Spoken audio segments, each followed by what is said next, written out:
David Ramsay, Minister of Industry, Tourism and Investment. We're at the Roundup right now. You've been visiting with miners. What have they been telling you at the show? Well, we met with a number of companies that are doing work in the Northwest Territories or that want to do work in the Northwest Territories. It's important for us to continue to attract investment. We've seen a renewed interest in exploration for diamonds in the Slave Province north of our capital city of Yellowknife. So it's important for us to be here. We recently got our devolution agreement with the federal government completed back in April of 2014. So the Northwest Territories today is responsible for land, water, and resource management. We get resource revenues that we never had in the past. So it's important for us to be here. We need to attract that investment, get the exploration so that we can find mines. Takes some time, of course, from when a deposit's discovered to becoming a mine. We have 3 operating diamond mines in the Northwest Territories today. We're opening a 4th in Q4 2016 at Gatcho Kue. It's owned by De Beers in Mountain Province. We're very excited about that prospect and that mine. It's a big diamond mine, 4.5 million carats annually. And I always like to say, when you're looking for elephants, you go where elephants have been found. And in the case of diamond mines, both Diavik and Ekati would be considered elephants. There are more diamond mines out there. Recently we got a funding announcement from the federal government on money available to us to look at a surfical material study in the Slave Province, which is going to allow us to go over some ground, try to trace indicator minerals through permafrost and glacial till, trying to show us potentially where there are other potential mines in the Northwest Territories. So that's an exciting next step for us.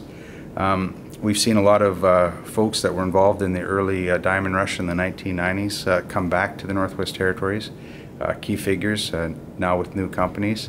So that's a good sign that these guys know that there's more diamonds there, and they'll hopefully find some new diamonds and or some new kimberlite pipes that are diamondiferous and able to be economically mined.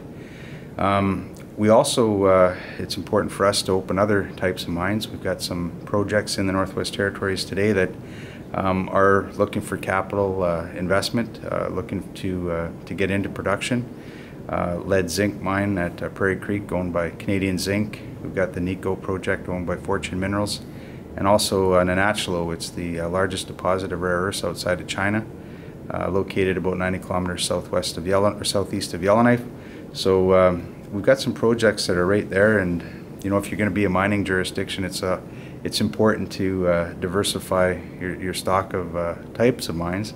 So for us, opening a new mine is going to mean a lot to us. We have the tungsten mine as well as diamonds, but you know, our hope is that in the next few years we can open some different types of mines in the Northwest Territories.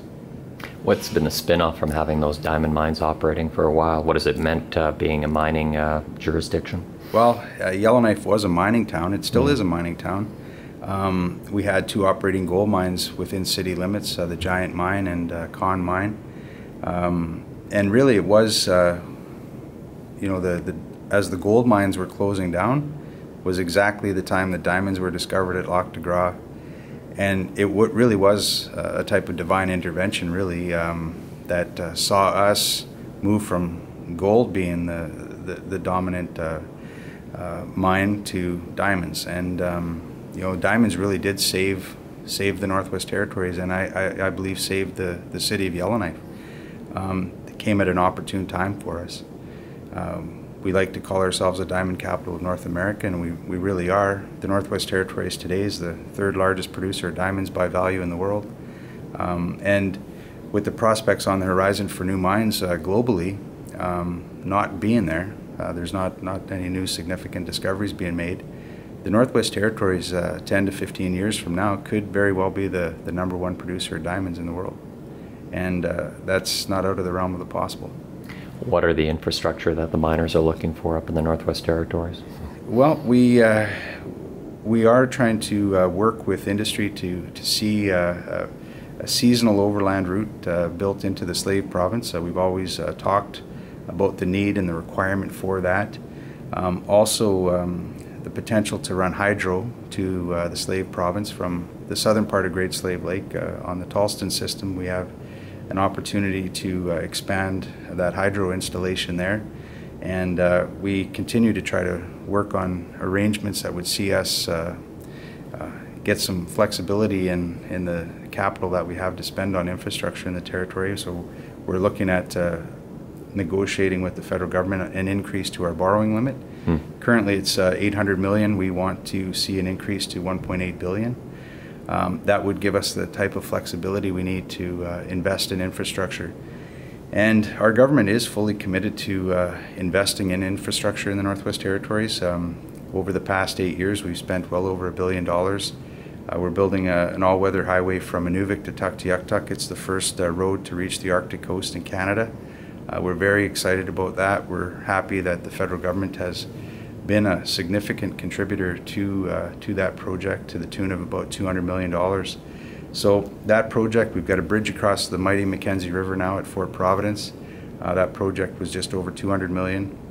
And we continue to invest in other projects around the Northwest Territories. And as we move forward, we need that type of flexibility. We need partners. Both the federal government and industry are going to be our partners as we continue to address infrastructure needs around the territory. We need to be strategic. I think, putting our money to a project that's going to supply business opportunities, job opportunities for our people, and build the economy, I think we need to be focusing on those type of projects. What has industry been telling you at the show? What are the things outside of infrastructure that they're looking for from the government? Well, we have a very close working relationship with the NWT and Nunavut Chamber of Mines in the Northwest Territories, and I really appreciate their feedback. I had a very good meeting with them yesterday.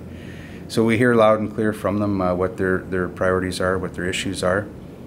They were our partner as we developed a mineral development strategy for the Northwest Territories, which we completed last year. We're in the process of implementing that plan.